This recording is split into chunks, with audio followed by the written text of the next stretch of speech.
Hello दोस्तों, पिछली class में हम लोगों ने विद्युत द्विध्रुव की निरक्षीय स्थिति में विद्युत क्षेत्र की तीव्रता का सूत्र ज्ञात किया था।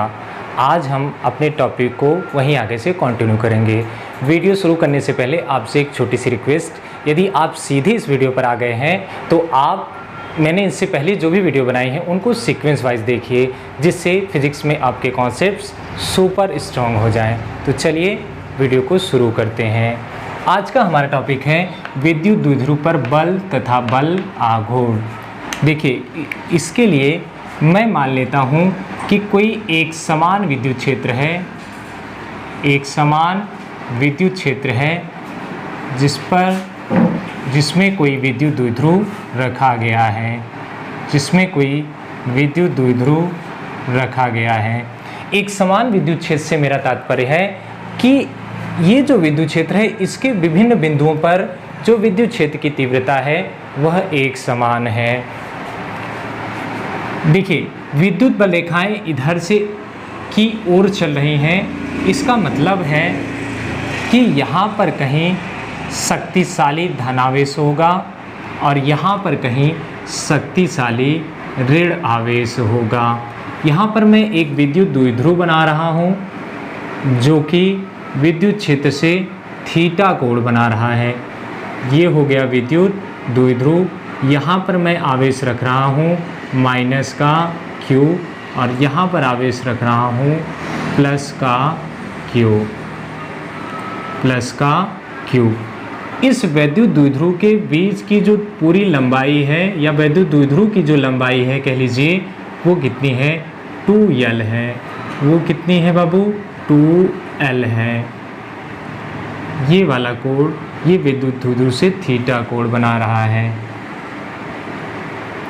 मान लेते हैं कि ये विद्युत द्विध्रुव विद्युत क्षेत्र से थीटा कोण बना रहा है, तो ये कोण हो जाएगा थीटा। देखिए, मैं निकालना चाहता हूँ एक समान विद्युत क्षेत्र में किसी विद्युत द्विध्रुव पर बल तथा बल आघूर्ण। ये देखिए, ये प्लस का आवेश है और ये माइनस का आवेश है। ये प्लस का आवेश इस माइनस के आवेश को अपनी ओर क्या करेगा, आकर्षित करेगा, अर्थात लगने वाले बल की दिशा कुछ इस तरफ होगी। इसी प्रकार ये प्लस का आवेश है, ये माइनस का आवेश है, इसको यहाँ लिख लेते हैं। ये प्लस का आवेश है, ये माइनस का आवेश है, दोनों विपरीत प्रकृति के आवेश हैं। तो इनमें जो लगने वाला बल होगा वो कितना होगा, आकर्षण बल होगा और उसकी दिशा कुछ ऐसी होगी। अब आप बहुत ध्यान से देखिए, इस लगने वाले बल का परिमाण कैसे होगा। इस लगने वाले बल का परिमाण होगा Q इंटू ई के और इसका भी परिमाण कितना होगा, Q इंटू ई के। देखिए, ये कहाँ से मैंने लिखा, मैंने आपको पढ़ाया था विद्युत क्षेत्र की तीव्रता का सूत्र, वो था E बराबर F बटे में Q। यहाँ से यदि मैं F का मान निकालना चाहूँ तो F बराबर आ जाएगा Q इंटू ई के। यहाँ से मैंने ये मान रखे हैं। अब आप देखिए, ये बल, इसको मैं यदि बोल लूँ F1, इसको मैं यदि बोल लूँ F1 और इस वाले बल को मैं बोल लूँ F2, तो ये दोनों बल परिमाण में बराबर हैं किंतु दिशा में विपरीत हैं। इसलिए इस द्विध्रुव पर जो परिणामी बल लगेगा उसका मान 0 होगा। कैसे, देखिए, मान लेते हैं द्विध्रुव पर या विद्युत द्विध्रुव आप लिख लीजिए, विद्युत द्विध्रुव पर परिणामी बल, विद्युत द्विध्रुव पर परिणामी बल वो कितना हो जाएगा, वो हो जाएगा F बराबर। देखिए, बल क्या होती है, एक सदिश राशि होती है ना, और ये जो दोनों बल हैं इनकी दिशाएं क्या हैं, विपरीत हैं। इसलिए इनका जो परिणामी आएगा वो एक में से एक को घटा करके आएगा। तो वेक्टर F बराबर हो जाएगा vector F1 minus vector F2। Vector F बराबर हो जाएगा, F1 का मान कितना है QE और F2 का मान भी कितना है QE। QE में से QE को माइनस करेंगे तो वेक्टर F बराबर हो जाएगा 0, अर्थात इस द्विध्रुव पर जो परिणामी बल होगा वह 0 होगा। इस बात को लिख लेते हैं, विद्युत द्विध्रुव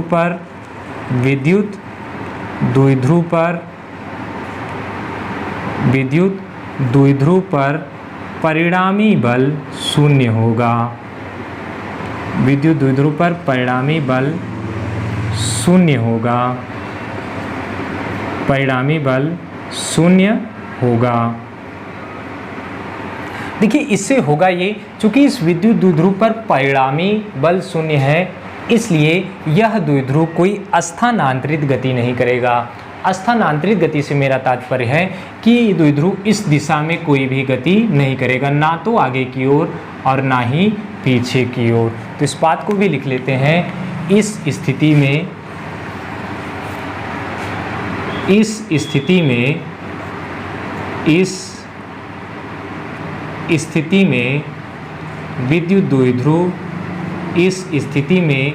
विद्युत द्विध्रुव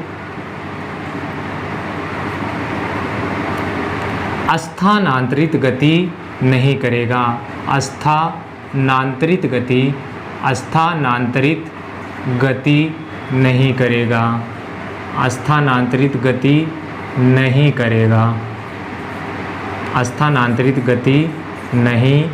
करेगा। अब हम निकालना चाहते हैं द्विध्रुव पर, तो हमने बल निकाल लिया और वो बल कितना होता है 0 होता है। अब मैं निकालना चाहता हूँ द्विध्रुव पर बल आघूर्ण। द्विध्रुव पर बल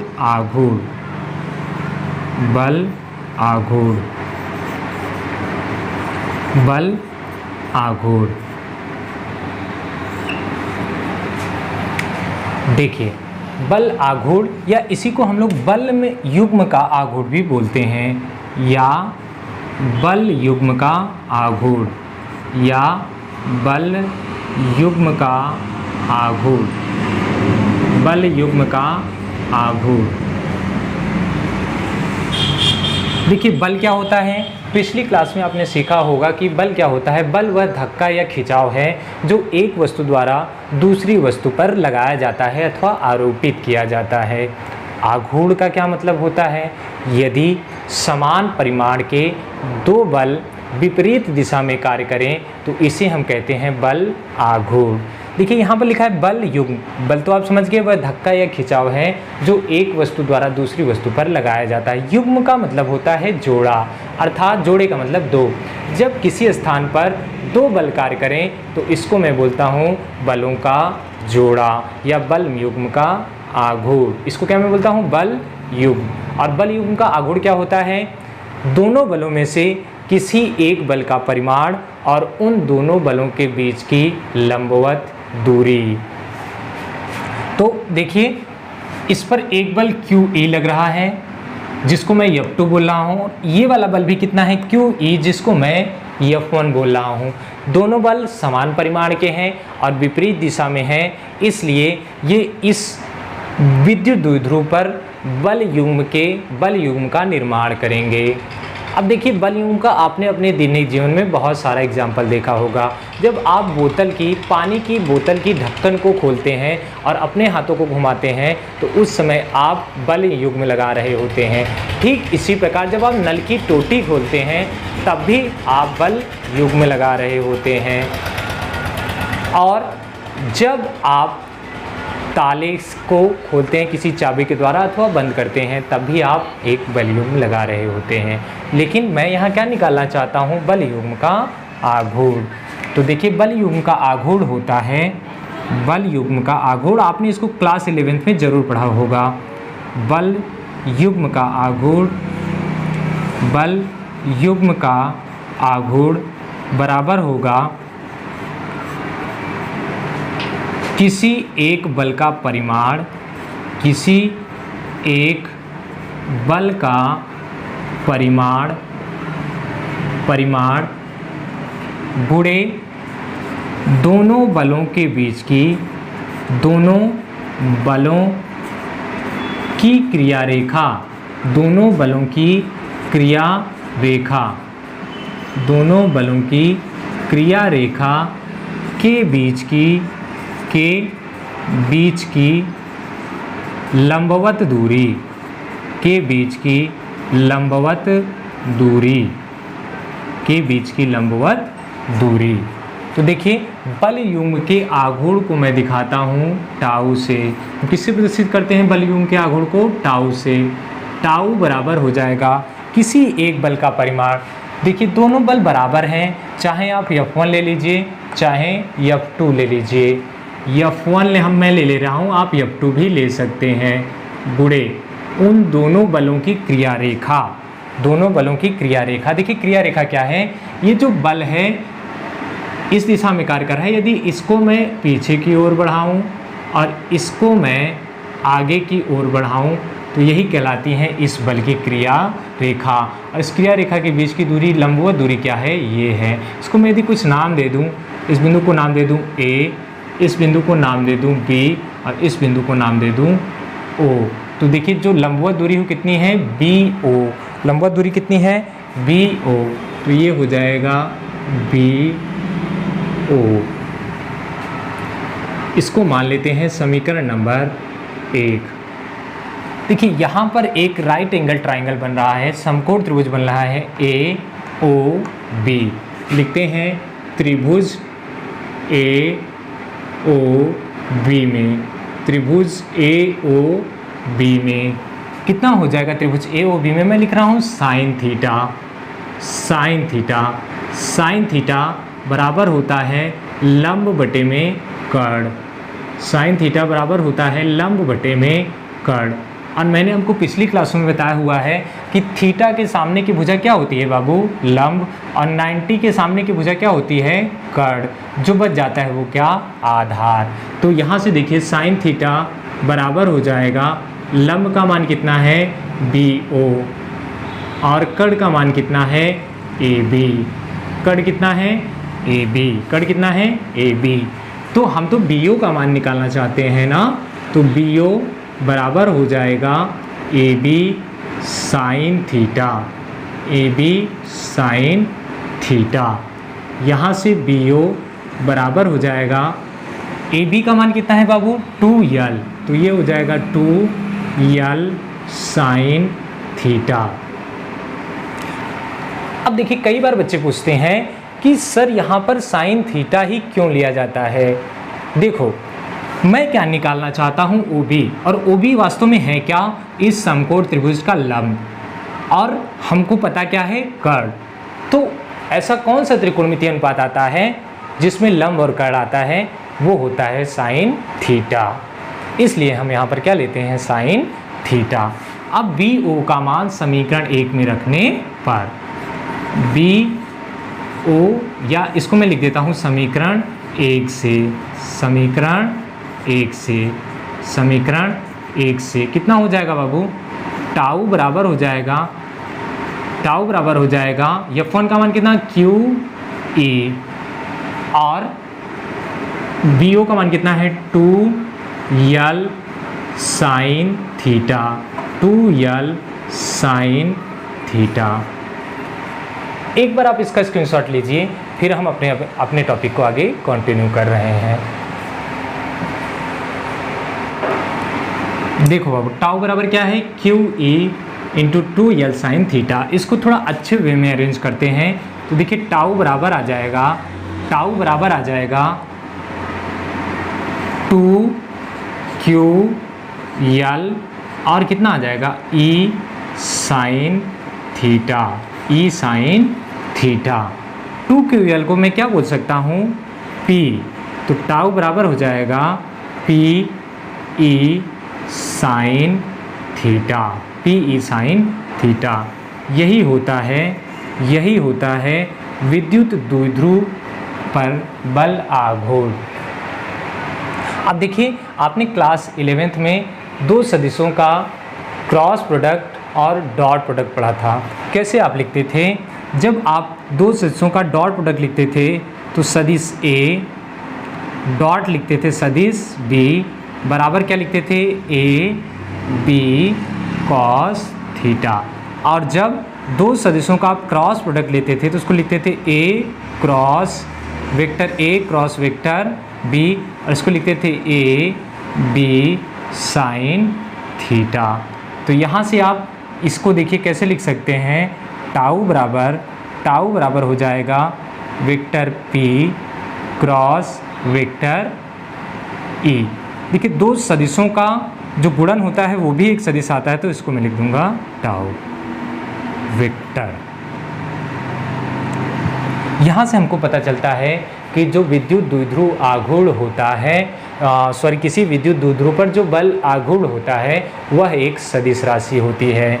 इस बात को लिख लेते हैं, बल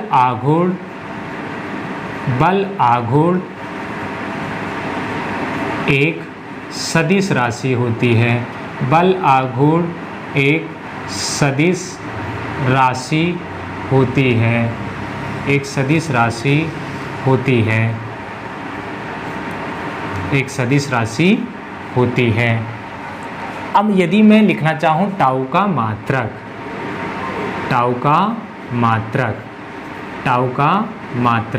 तो वो कितना हो जाएगा, टाउ का मात्रक हो जाएगा।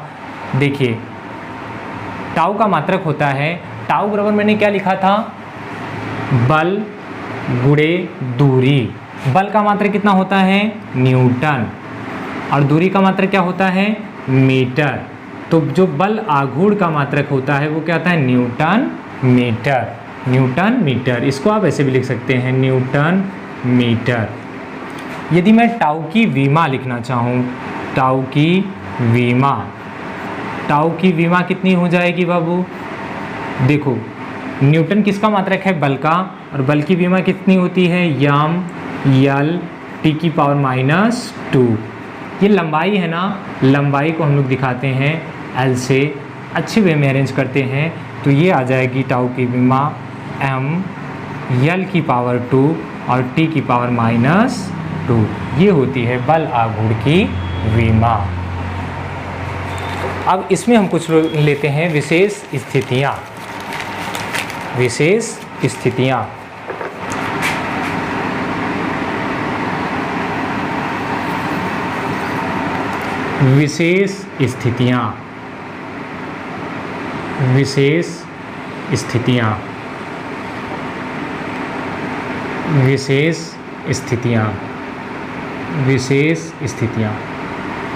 इसमें पहली स्थिति है जब थीटा बराबर हो 0 डिग्री के, जब थीटा बराबर हो 0 डिग्री के, तो थीटा 0 डिग्री के बराबर होगा, अर्थात मेरा जो विद्युत द्विध्रुव है ऐसे न रख करके ऐसे रखा गया है। तो उस स्थिति में देखिए यहाँ पर मैं थीटा का मान 0 पुट करूँगा। देखिए टाउ बराबर क्या होता है, टाउ बराबर होता है पी ई साइन थीटा। तो टाउ बराबर आ जाएगा P E sine 0 degree. Sine 0 का मान कितना होता है, 0। तो टाउ बराबर आ जाएगा पी ई गुणे 0, और 0 से किसी संख्या में मल्टीप्लाई करते हैं तो पूरी संख्या 0। टाउ बराबर हो जाएगा 0। अर्थात जब मेरा विद्युत द्विध्रुव इस स्थिति में रखा हो, यदि आप इसको -q वाली स्थिति मान लें, इसको +q वाली मान लें, तो मेरा विद्युत द्विध्रुव जब इस स्थिति में रखा होता है तो इस पर कोई भी बल आघूर्ण कार्य नहीं करता है। दूसरी स्थिति लेते हैं जब थीटा बराबर हो 180 डिग्री के, थीटा बराबर हो 180 डिग्री के, थीटा बराबर कितना हो 180 डिग्री के। तो देखिए कितना हो जाएगा, टाउ बराबर हो जाएगा P E sine theta, P E sine theta. तो टाउ बराबर किसके आ जाएगा, P E sine 180 degree. Sine 180 का मान कितना होता है, 0। तो टाउ बराबर हो जाएगा पी ई गुणे 0। टाउ बराबर आ जाएगा टाउ बराबर आ जाएगा 0, टाउ बराबर आ जाएगा 0। अर्थात जब मेरा विद्युत द्विध्रुव कुछ इस प्रकार रखा हो, यदि आप इसको माइनस मान रहे हो और इसको प्लस मान रहे हो तो ऐसे ना रख करके अब कुछ इस प्रकार से रखा है, अब कुछ इस प्रकार से रखा है, तो ये वाली स्थिति है थीटा बराबर 180 डिग्री की। तो देखिए इस कंडीशन में होगा क्या बाबू, इधर देखो ये माइनस वाला है, ये प्लस वाला है, ये प्लस वाला इसको आकर्षित करेगा, प्रतिकर्षित करेगा, और ये माइनस वाला इसको प्रतिकर्षित करेगा, जिससे मेरा विद्युत द्विध्रुव अस्थायी नहीं हो पाएगा और ये घूम करके ये अपनी पूर्व स्थिति में आना चाहेगा। तो इस स्थिति को क्या मैं बोलता हूँ, अस्थायी साम्यावस्था। इस स्थिति को क्या मैं बोलता हूँ, अस्थायी साम्यावस्था। साम्यावस्था। इसी बात को हम यदि यहाँ समझना चाहें तो देखो ये कब स्थिति थी, जब ये माइनस वाला इधर रखा गया था और प्लस वाला इधर, ये माइनस है, ये माइनस वाला इधर रखा गया था, प्लस वाला इधर। देखिए ये माइनस ये प्लस है, इनके मध्य आकर्षण बल लगेगा तो ये वाला धनावेश इसको अपनी ओर खींच करके रखेगा, और इसी प्रकार से ये प्लस है ये माइनस, तो ये वाला माइनस इसको अपनी ओर खींच करके रखेगा। अर्थात इस स्थिति में मेरा विद्युत द्विध्रुव अस्थायी होगा और इसको मैं बोलता हूँ अस्थायी साम्यावस्था। अस्थायी साम्यावस्था। अस्थायी साम्यावस्था। स्थायी साम्यावस्था। एक बार आप इसका स्क्रीनशॉट लीजिए, फिर मैं इसे आगे कंटिन्यू करता हूँ। एक तीसरी स्थिति लेते हैं बाबू, जब थीटा बराबर हो 90 डिग्री। जब थीटा बराबर हो 90 डिग्री, थीटा बराबर 90 होगा तो टाउ बराबर हो जाएगा, टाउ बराबर क्या होता है, पी ई साइन थीटा। तो टाउ बराबर हो जाएगा P E sine 90 degree. Sine 90 का मान होता है 1, तो टाउ बराबर हो जाएगा पी ई गुणे 1, टाउ बराबर हो जाएगा पी ई। इस स्थिति में मेरा जो द्विध्रुव पर बल आघूर्ण होता है वो अधिकतम होता है, तो मैं इसे लिख देता हूँ टाउ मैक्सिमम। Tau maximum.